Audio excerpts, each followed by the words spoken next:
Hello students, स्वागत है आपका डॉक्टर कविता मैथ्स में।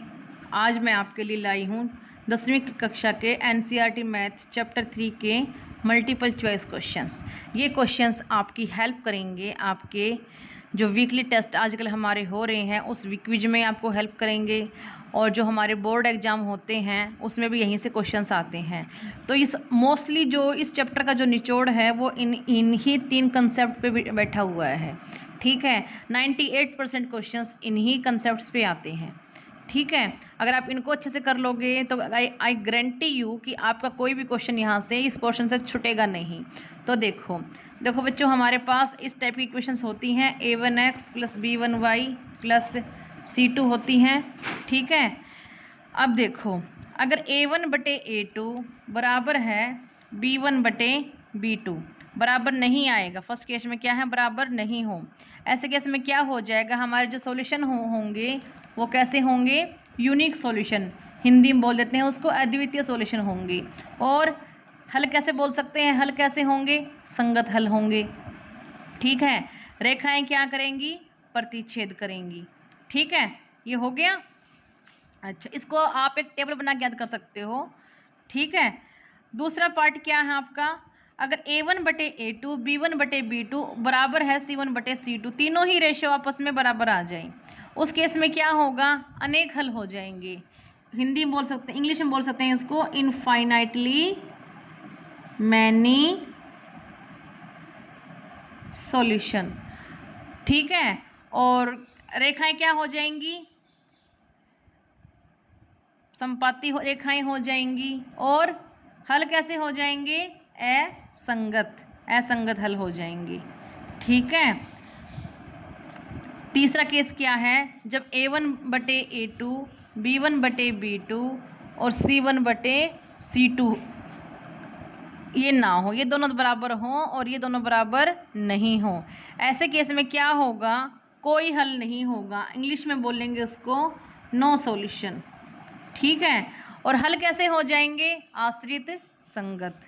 और रेखाएं कैसी होंगी, हमारी समानांतर रेखाएं होंगी। इसको हम एक टेबल से समझ सकते हैं, इसको हम एक टेबल से याद कर सकते हैं। कैसे कि जब a1 not equal to a1/a2 not equal to b1/b2 है तो हल होंगे अद्वितीय, हल हो जाएंगे संगत। रेखा कैसी हो जाएंगी, प्रतिच्छेदी। सेम वे में जब तीनों बराबर हैं हल हो जाएंगे अनेक, असंगत हल हो जाएंगे, रेखाएं हो जाएंगी संपाती। और जब दो बराबर हों और c1 c2 बराबर ना हो तो क्या कहेंगे, नो सॉल्यूशन, आश्रित संगत। और रेखाएं कैसी होंगी, समानांतर होंगी। ठीक है, जब रेखाएं समानांतर होती हैं ऐसे केस में कोई भी सॉल्यूशन नहीं होता है। ठीक है, तो देखो क्वेश्चन नंबर 1 से हम शुरू करते हैं। इसमें मैं आपके लाई हूँ 10 क्वेश्चन छाट कर लाई हूँ आपके लिए अच्छे। और आप देख लेना क्विज में भी इसी टाइप के क्वेश्चंस होंगे। इस क्विज से इनसे 12 क्विज में क्वेश्चन नहीं आने वाले हैं। जो बच्चे इसको कर लेंगे वो क्विज में और बोर्ड एग्जाम में अच्छा परफॉर्म करेंगे। ठीक है, तो देखो x बराबर है 7 का आलेख है, आलेख मतलब ग्राफ। देखो हम इसको ऐसे समझ सकते हैं, देखो 1 2 3 4 5 6 और ये 7, इधर ये x के नेगेटिव हो जाएंगे, ऐसे करते हो, इधर y के पॉजिटिव, नीचे y के नेगेटिव। ठीक है, x बराबर 7 मेरा यहाँ आ गया। अब x बराबर 7 है, इसका मतलब क्या कि x की वैल्यू 7, y के ऊपर कोई कंडीशन है, y की वैल्यू 1 हो सकती है, x बराबर 7, y की वैल्यू 2 हो सकती है, y की वैल्यू 3 हो सकती है, लेकिन x क्या रहेगा, 7 रहेगा। ऐसे ही y मेरा क्या हो सकता है, नेगेटिव हो सकता है, x की वैल्यू -1, क्योंकि y के जो नेगेटिव वो नीचे आते हैं और y के जो पॉजिटिव हैं वो ऊपर जाते हैं। -1 -2 ऐसे ही क्या होगी, रेखा हो गई। x बराबर 7 है, क्या फिक्स है, और y की कोई भी वैल्यू हो जाएगी। ठीक है, इसको आप ऐसे देख सकते हैं अगर आपको कन्फ्यूजन हो रहा है तो। अब ये देखो, जो ये रेखा है ये किसके समानांतर है, ये कौन सी रेखा के समानांतर, इस रेखा के समानांतर है ना। ये कौन सी रेखा है, वाई एक्स है ना, ये लेटी हुई रेखा होती है एक्स एक्स, और खड़ी हुई रेखा को बोलते हैं वाई एक्स। ठीक है, तो ये वाई एक्स से समानांतर है, तो ये कैसी रेखा हो जाएगी, एक रेखा एक्स एक्स के समानांतर। तो ये ऑप्शन हो जाएगा मेरा। ठीक है, क्लियर।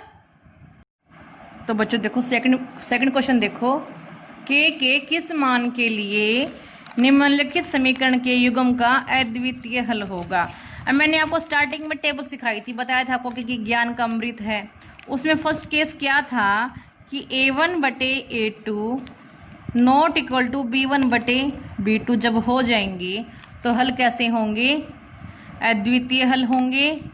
अद्वितीय बोल सकते हैं, यूनिक बोल सकते हैं, ठीक है। और ये बताया था A1 क्या है? A1 क्या ये था A1x plus B1y plus C1 बराबर है 0। ये A2x plus B2y plus C2 बराबर है 0। अब देखो कंपेयर कर लो, A1 क्या है 4, A1 को 4 रख लो। A2 क्या है 2, नीचे 2 रख लो। अब देखो B1 क्या है K और B2 क्या है 2, और क्या होने चाहिए? बराबर नहीं होने चाहिए, ठीक है। तो 2 दूनी 4, और ये देखो 2 not equal to K/2, cross multiply कर दो। K का मान क्या आ जाए? K नॉट बराबर K is not equal to 4, यानी K की वैल्यू जब 4 नहीं होगी तब क्या हो जाएंगे? इसके सॉल्यूशन यूनिक हो जाएंगे, क्योंकि अगर K की वैल्यू 4 आ गई तो इन दोनों के रेशो क्या हो जाएंगे? बराबर हो जाएंगे, और उस केस में अद्वितीय हल नहीं बनेगा। तो अद्वितीय हल के लिए क्या होना पड़ेगा? इसको K की वैल्यू को 4 नहीं होना पड़ेगा। तो फर्स्ट ऑप्शन ही हमारा सॉल्यूशन हो गया, क्वेश्चन सही हमने कर दिया। डन, ठीक है ना। इसको हम ऐसे कर सकते हैं। अब देखो बच्चों थर्ड क्वेश्चन, y बराबर है K का आलेख एक रेखा होगी, x x के समानांतर होगी, y x के समानांतर होगी, और x x होगी या फिर y x होगी, ये है, ठीक है। तो देखो अब y बराबर है क्या? अब हमें देखो हम ये कर लेते हैं 1 2 3 1 2। अभी मान लो y बराबर K मेरा यहाँ पे है, y की वैल्यू तो K है और x के ऊपर कोई कंडीशन, y की वैल्यू K है, लेकिन x क्या हो सकता है मेरा? x 1 भी हो सकता है, x मेरा 2 भी हो सकता है, x हमारा 3 भी, और x की कोई भी वैल्यू ऐसे ऐसे, क्योंकि K फिक्स है, ठीक है। ऐसे ही नेगेटिव x मेरा -1 हो सकता है, -2 हो सकता है, -3 हो सकता है, -4 हो सकता है। ऐसे इनको जब पॉइंट्स को मिलाएंगे तो देखो एक रेखा बन गई y बराबर K की। किसके समानांतर बनी है ये रेखा? x x के समानांतर, ठीक है। तो क्या आ गया? x x के समानांतर, ठीक है। ऊपर वाले में मैंने निशान गलत लगा दिया था। फर्स्ट क्वेश्चन में क्या होगा? रेखा जो बनेगी वो y x के समानांतर बनेगी। आप उसको ऐसे देख सकते हैं, ठीक है। और देखो अब आपको क्या मालूम पड़ा है? जब x की वैल्यू दे रखी है तो रेखा होगी हमारी y के समानांतर होगी, और रेखा जब y की वैल्यू दे रखी है तो रेखा होगी x के समानांतर। ऐसे उल्टा करके आप इसको याद भी रख सकते हैं, ठीक है। तो देखो फोर्थ क्वेश्चन, रैखिक समीकरण के युग्म में x जमा में 2y बराबर है 0 तथा 2x जमा में 9ky बराबर है 5 का कोई हल नहीं है के लिए k का मान होगा। हमें k का मान निकालना है। तो देखो इसमें हमने ये पढ़ा था कि A1/A2 बराबर है B1/B2 बराबर नहीं होगा C1/C2 के केस में आपको क्या होगा? कोई हल नहीं होगा, ठीक है। तो इसमें देखो यहाँ से आप कैसे कर सकते हो? 1/2, ठीक है, और 2 यहाँ से देखो A1/A2 और B1/B2 2/9 के और 0/5। तो ये तो बराबर है नहीं, लेकिन ये बराबर है, तो यहाँ से हमारी k की कंडीशन आ जाएगी। क्या आएगा? यहाँ से क्रॉस मल्टीप्लाई कर दो, 9k बराबर है 4, k की वैल्यू क्या आ गई? 4/9, ठीक है। तो first is the right option, okay. Now question number 5, दो चरों वाली रैखिक समीकरणों जो संगत होती हैं का हल है। अब मैंने आपको वो टेबल सिखाई थी, उस टेबल से आप अच्छे से आप जब गो थ्रू होगे टेबल में, आप फर्स्ट क्वेश्चन में आपको मिलेगा कि जब ये सिखाया था मैंने कि जब A1/A2 बराबर नहीं होते हैं B1/B2 के, हल तो कैसे होते हैं? यूनिक होते हैं। रेखाएं क्या होती हैं?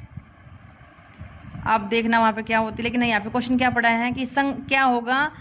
हल कैसा होगा? इस केस में रेखा हल कैसा होगा? संगत। तो तो कौन सा केस हो गया? अद्वितीय। तो वो थोड़ी सी आ जाएगा आपका। ठीक है।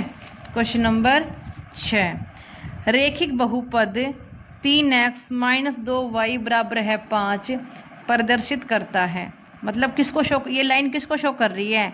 एक परवलय को। इसकी शेप कैसी होगी? मतलब एक परवलय होगी, एक सरल रेखा होगी, वृत्त होगा, या इनमें से कोई नहीं होगा। आप 9th क्लास से पढ़ते आ रहे हैं कि जो रेखिक लीनियर जो इक्वेशन होती है, रेखिक बहुपद होता है, उसकी हमेशा जो ग्राफ होगा, जो इसको दिखाएगी, वो हमेशा किसको दिखाती है? उससे क्या बनती है? एक सरल रेखा बनती है। ठीक है। क्वेश्चन नंबर 7, इनमें से कौन सा कथन सत्य है? रेखाएं एक बिंदु पर प्रतिच्छेद करती हैं तो समीकरण का युग्म अद्वितीय होता है। मतलब रेखाएं जब प्रतिच्छेद करेंगी, एक ही बिंदु पर करेंगी, तो युग्म कैसा होगा? अद्वितीय, मतलब यूनिक। एक तो आपने सोचना है कि कैसा ठीक है, गलत है। ठीक है। रेखाएं समानांतर होती हैं तो समीकरण का कोई हल नहीं होगा। तीसरा है, रेखाएं समपाती हो सकती हैं तो इस केस में अनेक हल होंगे। और चौथा है, उपरोक्त सभी की सारे के सारे ठीक होंगे। तो देखो वो टेबल एक बार मैं फिर से शो कर देती हूँ आपको। टेबल में क्या था कि जब प्रतिच्छेद करेंगी तो क्या होगा? अद्वितीय हल होगा। एक ही बिंदु पर प्रतिच्छेद करेंगे, इसका मतलब एक ही हल होगा, अद्वितीय हल होगा। ठीक है, पहली लाइन। ठीक है। दूसरा क्या है? रेखाएं समानांतर होती हैं तो समीकरण का कोई हल नहीं होता। यहाँ देखो रेखाएं क्या होती हैं? समानांतर। ठीक है। कैसा हल बता रखा मैंने? कोई हल नहीं बता रखा। ठीक है। और थर्ड क्या है? रेखाएं समपाती हो सकती हैं तो इस केस में अनेक हल होंगे। रेखाएं समपाती होंगी तो इस केस में अनेक हल होंगे।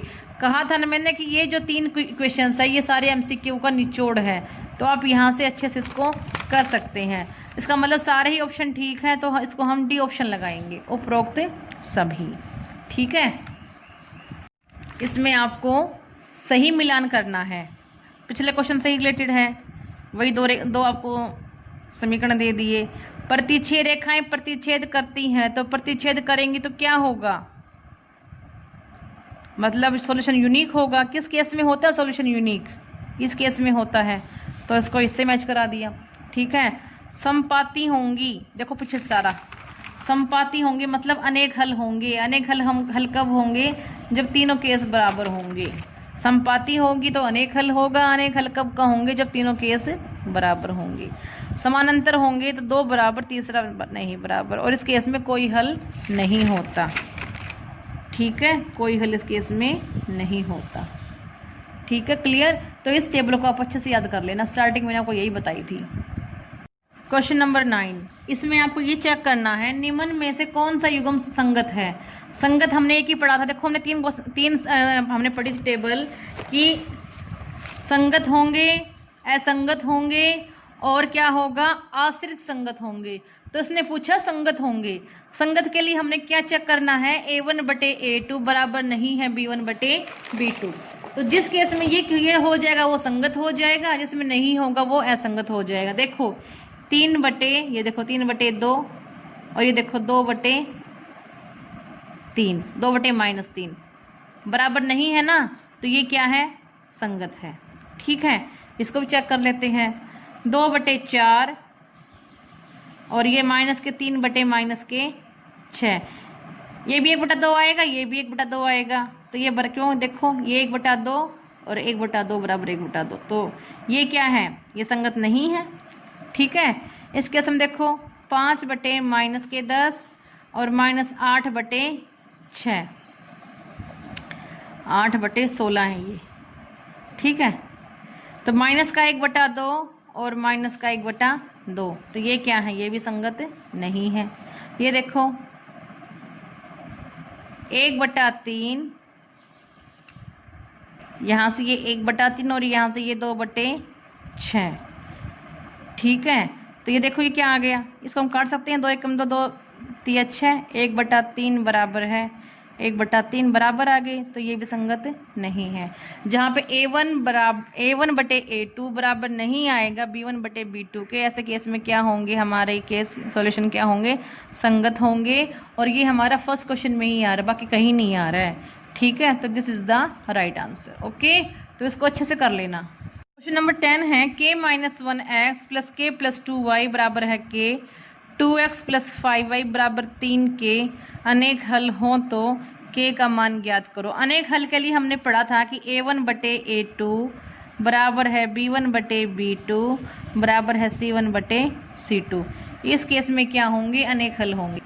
ठीक है, तो इसको देखो, a1 क्या है k माइनस 1, a2 क्या है 2, b1 क्या है k प्लस 2, b2 क्या है 5, k बटे 3।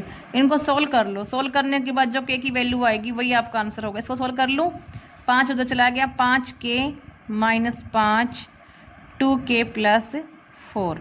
ठीक है, इधर आ जाएगा 3k, ये 5 इधर चला जाएगा 9, k की वैल्यू क्या आ गई 3। यहाँ से चेक करेंगे, यहाँ से भी k की वैल्यू 3 आएगी। तो जब k की वैल्यू 3 होगी तो हमारे जो सॉल्यूशन है का हल जो है वो अनेक हल होगा।